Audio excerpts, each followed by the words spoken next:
Beli part untuk PC, banyak orang berharap bisa dapat yang future proof. Emang ada?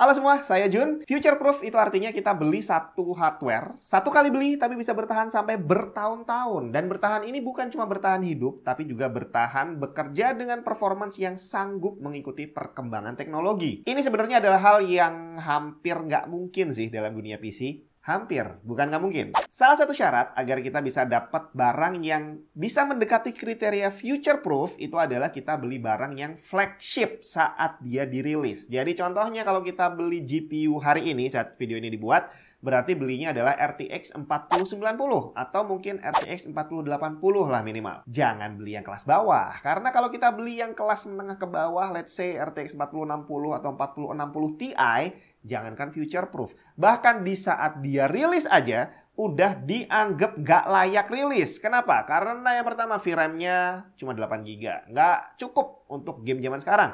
Berikutnya adalah performance yang ternyata juga gitu-gitu aja, peningkatannya dibandingin generasi sebelumnya nggak terlalu signifikan, dan intinya adalah baik secara spek maupun secara performance dianggap udah ketinggalan zaman, padahal barang baru. Tapi kalau kita beli RTX 4090 yang harganya beberapa puluh juta, apakah beneran bisa future proof? Sebagai pembanding, kita lompat ke belakang beberapa tahun 2017. Waktu itu flagshipnya Nvidia untuk GPU adalah GTX 1080 Ti. Harganya mahal, performance-nya waktu itu kenceng banget.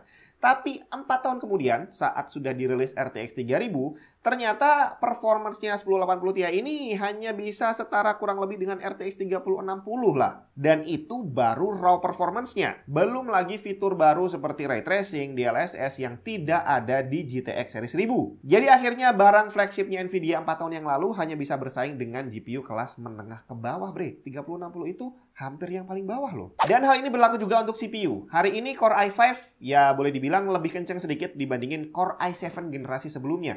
Dan kalau dibandingin sama Core i9 generasi sebelumnya lagi, ya mungkin juga kencengan Core i5 sekarang kali ya. Artinya dalam waktu beberapa tahun aja, barang yang kelas atas itu udah turun tahta jadi kelas menengah ke bawah. Tidak future proof sama sekali. Tapi bukan berarti nggak ada yang future proof sama sekali. Dari pengalaman saya nyobain semua hardware gitu ya, ternyata ada satu yang boleh dibilang mendekati kriteria future proof betulan. Apa itu?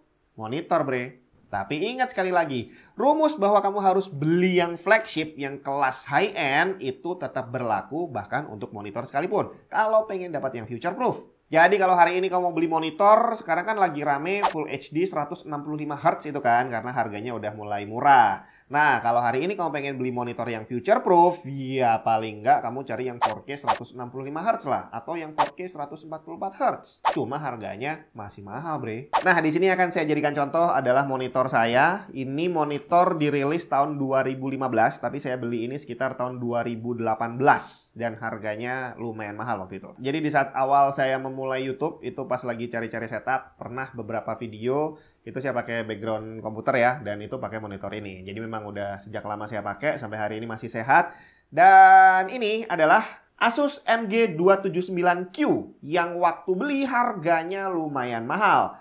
Dan secara spek tinggi banget. Dengan standar GPU yang ada saat itu, bahkan pakai GPU flagship sekalipun, ngos-ngosan banget untuk bisa jalanin game AAA dengan memanfaatkan monitor ini di potensinya full gitu ya. Jadi ini resolusinya 2K, 144Hz. Dan saat itu GPU yang bisa menjalankan game dengan resolusi 2K, 144 FPS itu masih sangat terbatas. Bahkan 1080 Ti aja ya nggak semua game bisa dijalankan sampai segitu. Ukuran layarnya 27 inch menggunakan IPS panel, resolusi 2K atau 1440p dan 144Hz. Support FreeSync dan pastinya G-Sync compatible. Walaupun FreeSync dan G-Sync ini hanya bekerja di range 30-90 Hz doang. Tapi dengan teknologi GPU saat itu, range ini pas banget karena yang bisa dapat FPS lebih dari 100 di game AAA cuma GPU mahal doang. Dia udah punya height adjustment, tilt, swivel, dan pivot. Koneksinya ada mini DP, DP 1.2, HDMI, dan USB 3.0 pass-through. Dan intinya komplit banget lah ya. Dan sekali lagi, tadi udah dibilang, hari ini aja orang-orang masih banyak yang hunting Full HD 144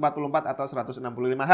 Itu adalah mainstreamnya saat ini. Dan GPU ramah kantong yang ada di pasaran hari ini itu aja mungkin agak susah kali ya jalanin game AAA rata kanan di resolusi Full HD, dan bisa dapat 144 FPS lebih.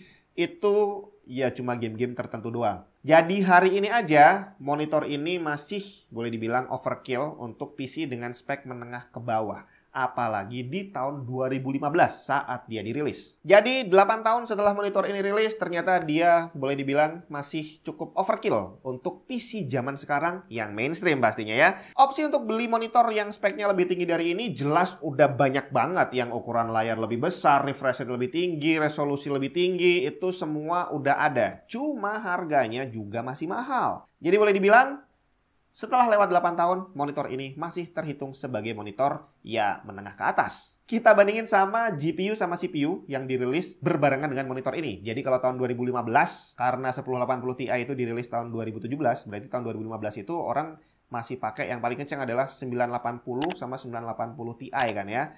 Dan bisa bayangin sendiri, hari ini GTX 9 itu sudah sama sekali nggak masuk hitungan. Karena sama 3050 aja mungkin kalah kali ya. Termasuk di tahun 2015, Intel Core prosesor itu masih generasi ke-6. Generasi ke-7 itu baru dirilis tahun 2017. Jadi Core i7 7700K itu saya ingat banget harganya mahal dan dia kenceng banget lah waktu itu kan. Tapi ternyata di tahun 2020, berarti sekitar 3 tahun kemudian, Core i7 7700K tadi hanya setara dengan Core i3 generasi ke-10.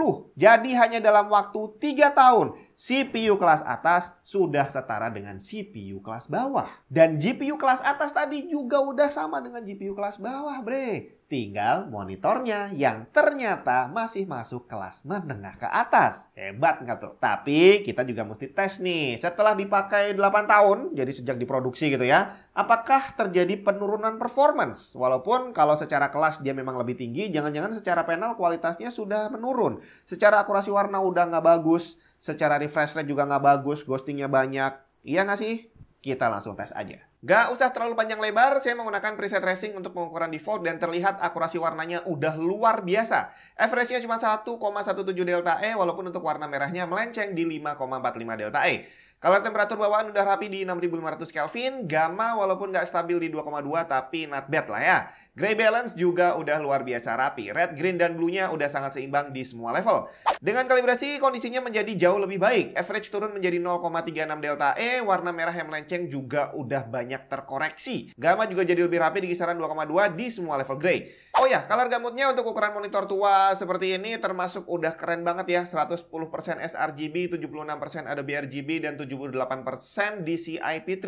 Kalau kamu punya monitor ini, ICC profile-nya saya share di bawah beserta setting OSD-nya, di mana kalibrasinya saya lakukan dengan brightness fix di 100 nits dan D65. Untuk response time, kalau dari spek tadi 4 millisecond, aktualnya dengan setting overdrive default di 60, terukur respons tercepat di angka 3 millisecond, dengan average ada di angka 6 millisecond aja. Overshoot masih ada, tapi masih dalam batas wajar. Ghosting hampir nggak terasa, inverse ghosting juga nggak ada. Ternyata 8 tahun dari sejak diproduksi tidak membuat monitor ini menurun secara performance. Panelnya masih bisa bekerja sesuai dengan spesifikasi, jadi mau dipakai untuk ngegame, mau dipakai untuk editing, dia masih bisa menampilkan gambar dengan sempurna. Sekali lagi, kalau dibandingin sama CPU dan GPU yang dirilis di waktu yang sama, saat ini udah nggak bisa diharapkan. Mungkin hidup iya, tapi untuk jalanin game terbaru dengan performance yang kita harapkan bagus, itu udah nggak bisa, bre. Termasuk harganya juga. Kalau kamu cari CPU dan GPU keluaran tahun itu, dan kamu beli sekarang dengan kondisi second, antara harganya udah murah banget, atau orang-orang masih memaksakan diri jual dengan harga mahal, tapi ya itu, nggak ada yang beli karena saat ini kelas bawahnya aja itu udah lebih kencang dari mereka gitu ya, dengan harga yang juga udah nggak karuan murahnya. Sedangkan monitor ini kalau mau dijual ya nggak mungkin lah ya saya jual dengan harga sama seperti monitor yang Full HD 165 Hz. Secara spesifikasinya lebih tinggi, bre. Jadi akhirnya monitor kelas high-end itu adalah sesuatu yang boleh dibilang bakal jadi future proof kalau memang kamu mau beli dan sanggup untuk beli. Tapi kalau memang enggak, ya nggak apa-apa juga beli yang murah, terus nanti beberapa tahun kemudian ganti lagi. Ya mungkin kurang lebih budget yang akan kamu keluarkan sama, tapi ya itu tadi harus dikeluarkan gede di awal atau dicicil sedikit-sedikit untuk upgrade terus-terusan secara rutin. Karena nggak bisa dipungkiri, beli monitor kalau harganya 10 juta, iya walaupun dibilang bisa bertahan sampai 10 tahun, iya agak berat juga kali ya.